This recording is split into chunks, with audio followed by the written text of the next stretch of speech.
Hey y'all, welcome back to the Free Black Women's Library YouTube channel. Thank you so much for clicking on this video. Thank you for liking this video and thank you for subscribing to my channel. What's up? My name is Ola. I am an artist, cultural worker, and the creator and director of a social art project called the Free Black Women's Library. And on this channel, I talk about books, movies, and TV shows that I'm just into and excited about. And in today's video, we are talking about A Different World. As some of you might already know, I'm watching every episode in the entire run of the show and just sharing my thoughts on each one. Currently on season 1, episode 11. So I'm still at the beginning when the show is a little bit crunchy and still finding its footing as far as it goes. And some of the episodes are hits and some are misses for season 1. Big misses, in my humble opinion. So, season 1, episode 11 is called Does He or Doesn't He? And this one begins in the library. The opening scene, we have a new character that we've never seen before. Her name is Peggy. She's a grad student, and she is played by the actress named Claudette Wells, who I looked up is an Aquarius. She was born on February 20th, like your girl. And yeah, Peggy is a grad student and she's studying, reading a book. And as you already know, Jaleesa works at the library. She's got this cool gig working at the library. And we also see Dwayne being his creepy self in the corner, staring at Peggy while she's studying. And in comes Ron, Wayne's best friend, with his pork pie style hat and his glasses.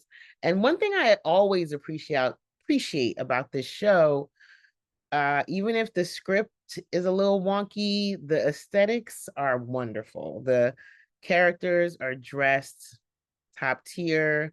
The hair always looks amazing. So aesthetically, it was beautiful from the very beginning. Either way, and Ron goes up to Dwayne and he's like, dude, you've been staring at this chick for so long. When are you going to talk to her?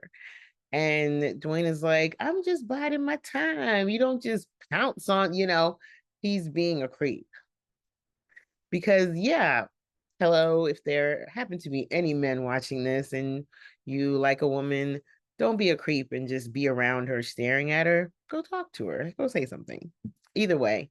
But it's obvious that Peggy is very much aware of Dwayne and very much aware of Ron, and that they're talking about her. I don't know if she can hear them, but she definitely senses that they're looking at her and she is amused. Mind you, she's a grad student, so she's significantly older than them because Ron and Dwayne are sophomores. So she goes over to Jaleesa and she's taking some books out and she's like, these weirdos over here. Um, And Jaleesa, of course, is very familiar with Dwayne because he hangs out at Gilbert Hall all the time. So Jaleesa's kind of like, yeah, that guy is a mess. So then Dwayne comes over and he actually hits on her. He says these corny lines, and Peggy just kind of laughs, rolls her eyes, and leaves. And then next scene, we're in the pit and we see Jaleesa, Denise, Maggie, and Peggy sitting. And Peggy's like, who was that weirdo at the library? And she says what the corny lines and how corny he was. And they're like, oh, Dwayne, Wayne, Denise, and Maggie, they automatically know who he's talking about. So they get into this conversation about how the way men hit on women is just really annoying and really corny, these cringy lines that they throw, and how, women could never get away with talking to men the way men get away with talking to women. And Dwayne talks a lot of stuff, but if somebody actually didn't reject him, he would run and hide. So they're going back and forth, and it turns into, oh, let's make a bet. Let's make a bet. Peggy says, I'm going to hit on Dwayne and see what he does, see if he can handle his own medicine. Is that how the phrase goes? Like he can dish it out, but can he take it? That's the bet. So Jaleesa is collecting bets. And of course, Denise, soft-hearted Denise, she has a soft spot for Dwayne. So she doesn't like what's going on. She feels like it's kind of playing with Dwayne's feelings that they're doing this. So she tries to convince them, hey guys, this isn't very nice. Let's not do this to him. But they're like, listen, we're just having fun. Relax. So Peggy goes over to Dwayne. He's sitting by himself. First, no, he's sitting with Ron. Peggy goes over to Dwayne and she's all sexy and she's like, hey, want to come over my place? And Dwayne is like, whoa, uh, yeah, sure. And Ron is shocked. So it's like, wow, this is really happening. All of this effort of creepiness that Dwayne has put out there has paid off, and he's going to be with this fine ass grad student. So Dwayne is super excited. He's off. And then we have Whitley placing a bet. We have people, just really excited about this whole thing of will he or won't he. Whitley bets that Dwayne will turn tail and so on like that. And Denise is like, I don't think we should do this, guys. This is not cool. And they're like, Denise, please relax. They don't care. And I don't blame them. It's a corny bet and it's a corny joke and it's a corny episode, but I understand why they want to do something to kind of shut Dwayne up. I get what they're trying to do. They're trying to let Dwayne know how it feels to be preyed upon because he's a predator. I mean, I'm sure people watching this like, oh, it's not that deep. It's a sitcom. But I'm going to take it there. Because why else would all these girls plot to bet against Dwayne? He's annoying. He was annoying in this first season. The way he was always at Gilbert Hall, the way he was always hitting on everyone, indiscriminately.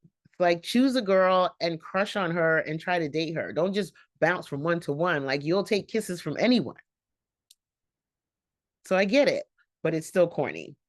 So either way, Dwayne is all excited. He comes into Gilbert Hall and he's all excited and he's like talking to Denise. Denise, I'm so sprung. I'm so sprung. There's a girl out there and I'm going to be in her apartment and yeah, it's going to be so good. And oh, she's the one for me. She could be my person. And Denise says, oh, you really like her, huh? And he's like, yeah, I do. And Denise says, okay, Dwayne, I have to tell you something. So she sits him down on the couch and she says, Peggy is pretending to like you. This is a bet that all the girls have set up just to see what you would do. And Dwayne, of course, in typical sitcom fashion, at first, he doesn't believe her. He says, oh, I get what this is. You're worried about us. My feelings for you will never change. And Denise says, okay, no, Dwayne, that's not it. And then Millie comes downstairs and says, oh, Denise, have you seen Jaleesa? And Denise says, no, she left out. And Millie says, oh man, I wanted to place my bet. And she leaves. And that's when Dwayne understands Denise is telling the truth. And he says, how big is the pot?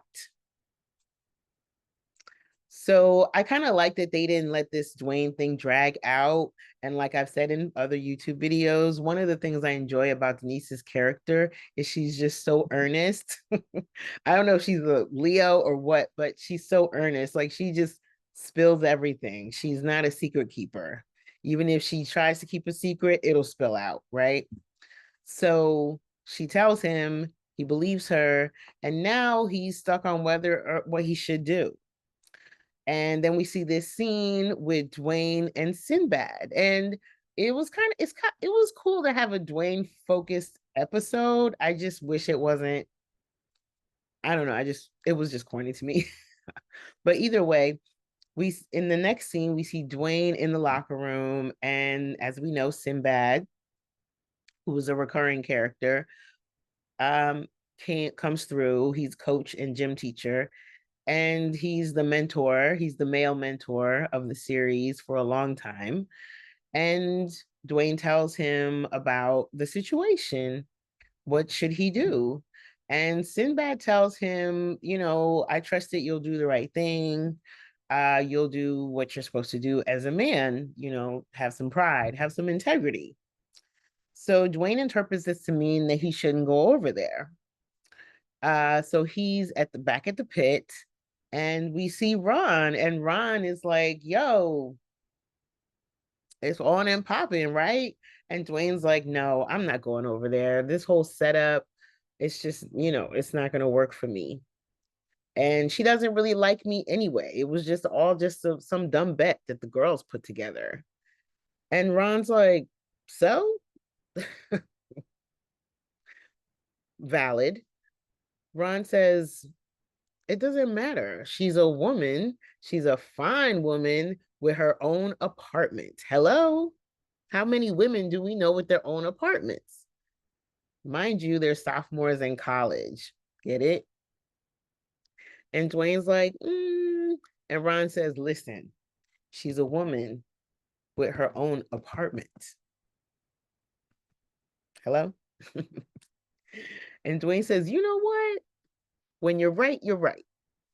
So Dwayne heads over there with his lucky sweater on, his rainbow sweater.